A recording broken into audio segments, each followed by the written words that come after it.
Hello बच्चे लोग, कैसे हैं आप सब? सब बढ़िया। 12th की क्लास काफ़ी हो गई। आज से हम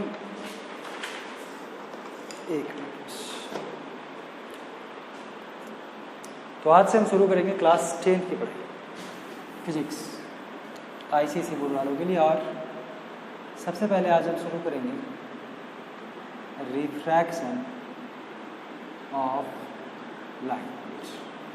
आज हमें पढ़ना है रिफ्रैक्शन ऑफ लाइट। और ये टॉपिक वैसे तो आईसीएसई 10th वालों के लिए है, पर सीबीएसई वाले भी देख सकते हैं, कोई दिक्कत वाली बात है नहीं। क्लास 12th वाले भी देख सकते हैं, थोड़ा बहुत तो काम का होगा ही। तो हम लोग शुरू करेंगे आज रिफ्रैक्शन ऑफ लाइट। क्या होता है रिफ्रैक्शन ऑफ लाइट? रिफ्रैक्शन का मतलब होता है change in direction of path. What is refraction? तो this is change in direction of path. होता क्या है, तो जब लाइट एक optical medium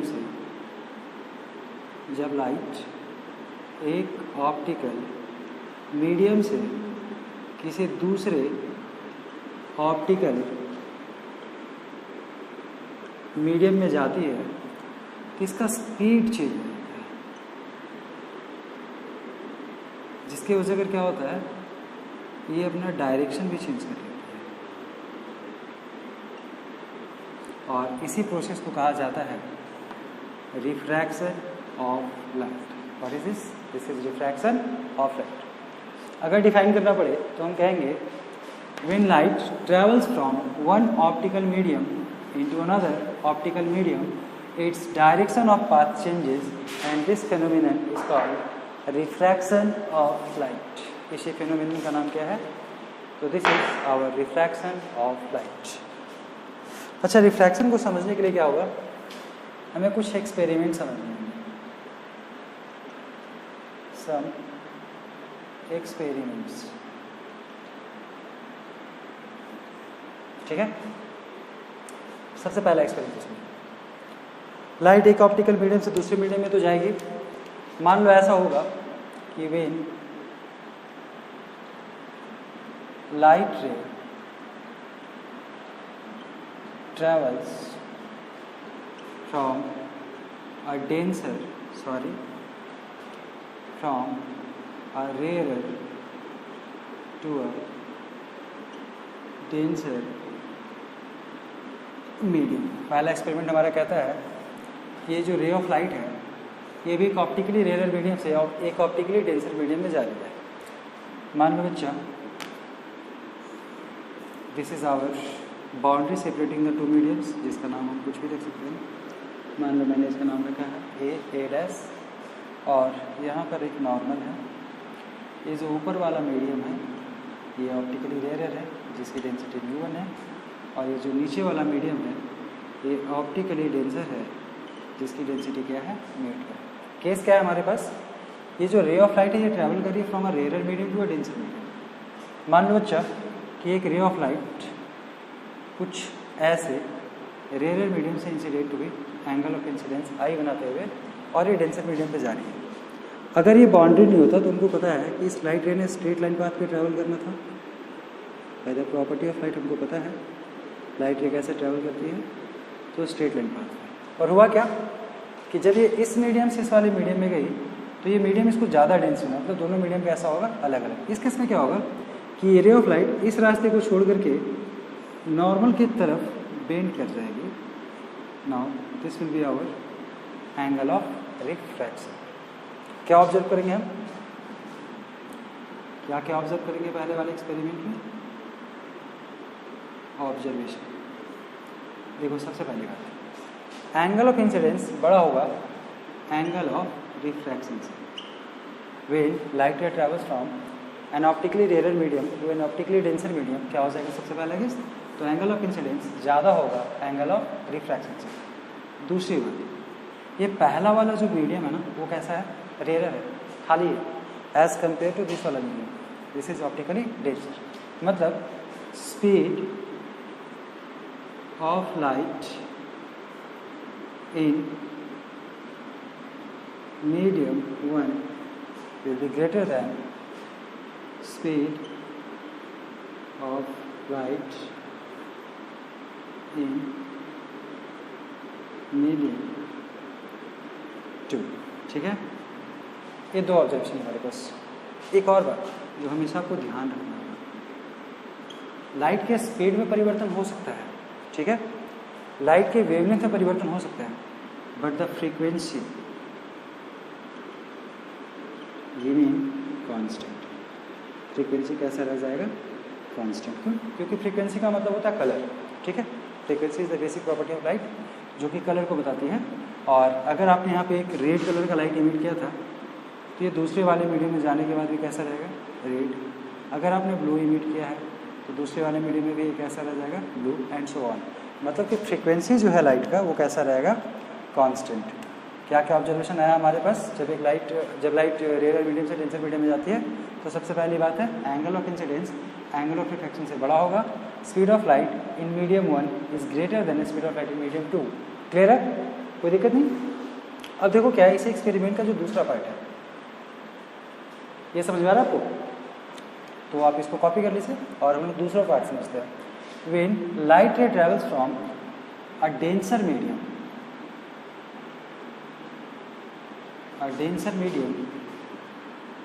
to a rare medium. अब लाइट रे कैसे ट्रैवल कर रही है? तो एक डेंसर मीडियम से अब इसको ट्रैवल करना है एक रेयर मीडियम की तरफ. क्या होगा इस बार? समझते हैं.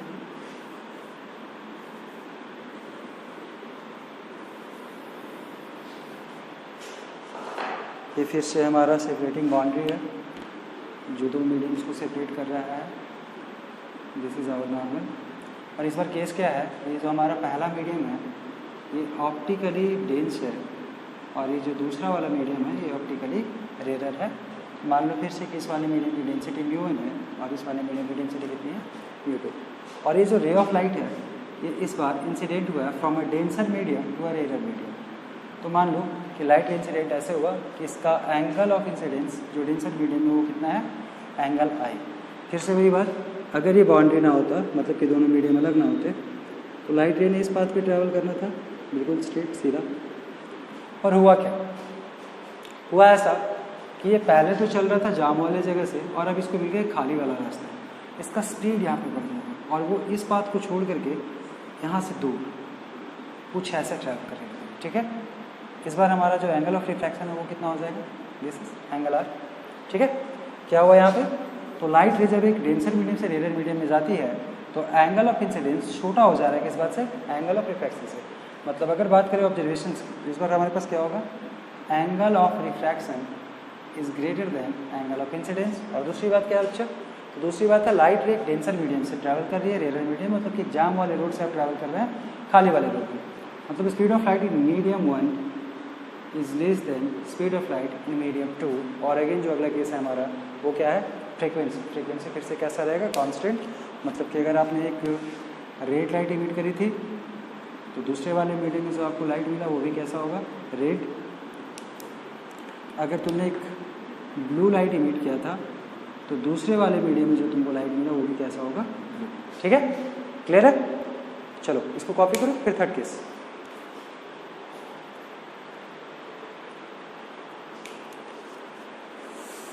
आ रहा है समझ सबको? साफ सुथरा बढ़िया. अब देखो हमारा तीसरा केस क्या कहता है. तीसरा केस कहता है कि व्हेन लाइट रे, एक मिनट ठहर जाइए, ये केस पूरा लग गया, तब तक आप लोग इसको कॉपी कीजिए, है ना? फिर वो थर्ड केस डिस्कस करेंगे एक्सपेरिमेंट.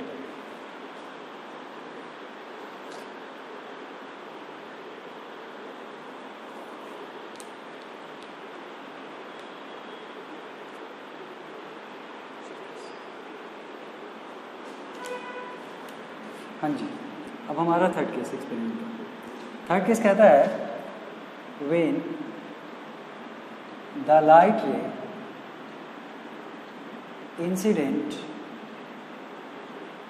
normally नॉर्मली का मतलब है परपेंडिकुलर है ये, normally on the surface separating the to medium. इस बार क्या हो रहा है, तो ये जो हमारा लाइट रे है इसको नॉर्मली इंसिडेंट करवाया गया है उस सरफेस में जो कि दोनों मीडियम को अलग कर रहा है। ठीक है, देखो क्या होगा इस बार, तो दिस इज आवर बाउंड्री जो कि दोनों मीडियम को सेपरेट कर रहा है, जिसका नाम हम कुछ भी ले सकते हैं। इसका नाम है A dash, this is our normal, ये क्या है नॉर्मल। केस क्या कहता है कि इस बार लाइट रे जो है इसको इंसिडेंट करवाया गया नॉर्मली ऑन द सरफेस, मतलब कि हमने लाइट रे को इस बार ऐसे इंसिडेंट करवाया है और ये बिल्कुल ऐसे ट्रैवल करते हुए पार हो जाएगी। It will be hour angle of incidence and it will be hour angle of refraction. देखो इस केस में क्या होगा, तो इस केस में ऐसा होगा कि एंगल ऑफ इंसिडेंस और एंगल ऑफ रिफ्रैक्शन ये दोनों आपस में बराबर हो जाएंगे। ठीक है, ऑब्जर्वेशंस क्या है हमारे पास इस बार,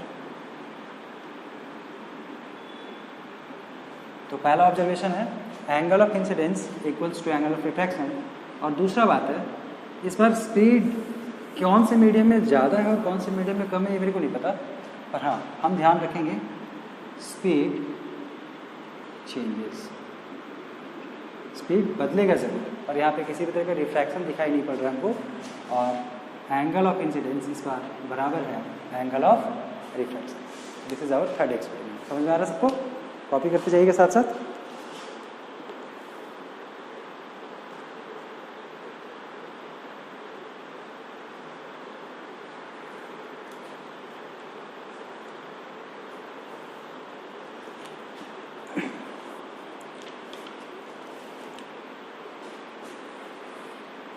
अब चर्चा करेंगे मेन कॉज ऑफ रिफ्रैक्शन पे।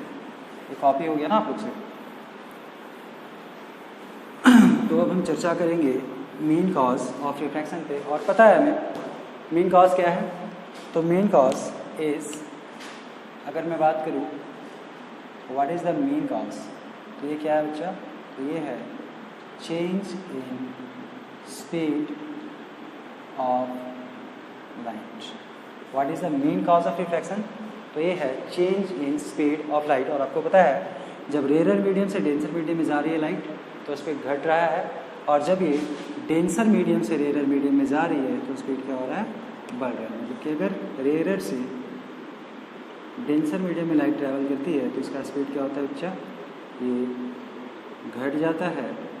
और अगर लाइट रे एक डेंसर मीडियम से रेयर मीडियम में जाती है तो इसका स्पीड क्या होता है, बढ़ जाता है। और ये जो चेंज इन स्पीड है यही क्या कॉज करेगा, रिफ्रैक्शन। समझ में आ रहा है सबको। चलिए अब तुरंत से हम लोग अगला टॉपिक ले लेते हैं। बहुत इंपॉर्टेंट टॉपिक है, बहुत सारे बोर्ड्स में बहुत सालों तक आता रहा है, शायद इस बार भी आए। और ये हमारा सबसे इम्पॉर्टेंट टॉपिक इस चैप्टर का, जिसको हम कहेंगे loss of refraction. What is the topic, this is loss of refraction. बहुत छोटे छोटे दो नियम होंगे। सबसे पहला नियम, फर्स्ट लॉ, पहला नियम कहता है the incident ray comma the refracted रे and the normal at the point of incidence all lie in the same plane at the point of incidence. पहला नियम क्या कहता है, तो जो आपका इंसिडेंट रे है, पहला नियम कहता है कि जो इंसिडेंट रे है, जो रिफ्रैक्टेड रे है, और जो नॉर्मल है ये पॉइंट ऑफ इंसिडेंस पे एक ही प्लेन में लाई करता है. This is our incident ray, this is our refracted ray, this is our normal, and this point O is called point of incidence. ठीक है, ये सारे एक ही प्लेन पे होंगे. और आपको पता है नॉर्मल और इंसिडेंट रे के बीच का जो एंगल होता है, this is hour angle of incidence and this is hour angle of refraction. ठीक है, तो अब सेकेंड लॉ पे आते हैं. सेकेंड लॉ क्या है? सेकेंड लॉ, दूसरा नियम कहता है the sine of angle of incidence to the sine of angle of reflection for a pair of media is a constant. Second law क्या कहता है? तो ये कहता है the sine of angle of incidence,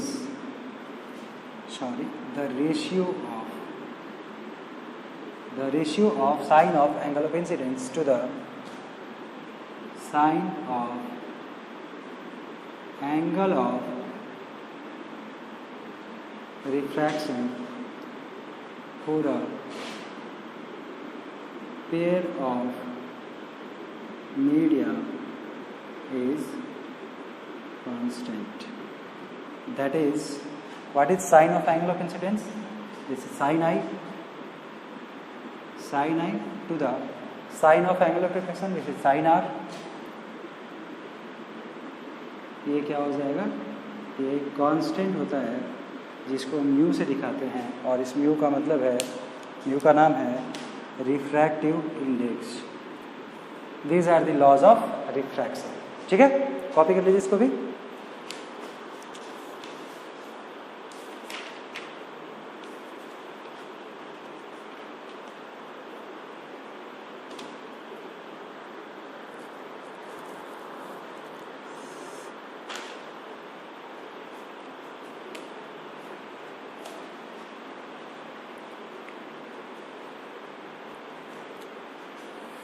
चलो हो गया, आगे बढ़ते हैं.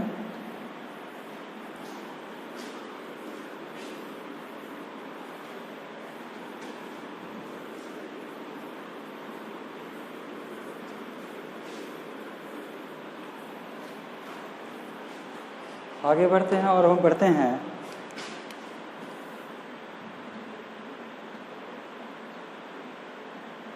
Factors affecting speed,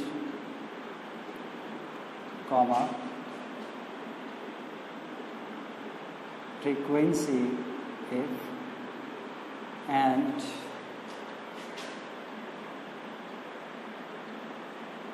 wavelength of light. wavelength का मतलब होता है लैम्डा. कैसे फर्क हो रहा होगा जब रिफ्रैक्शन होगा? तो स्पीड में, फ्रीक्वेंसी में और वेवलेंथ ऑफ लाइट में. तो सबसे पहले चर्चा करेंगे स्पीड में क्या अंतर आता है. सबसे पहले है फैक्टर्स में, ये एक्चुअली है effect.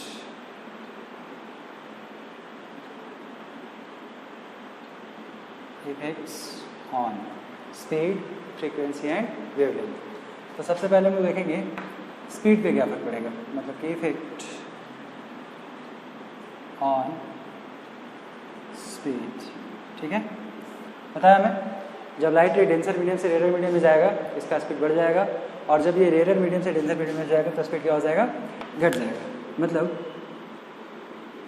When a ray of light passes from an optically rarer to a denser medium, its speed क्या होगा? देखो कैसे ट्रेवल कर रहा है, rare to denser medium, its speed increases. Speed क्या हो जाएगा? इस बार बढ़ जाएगा. And when it passes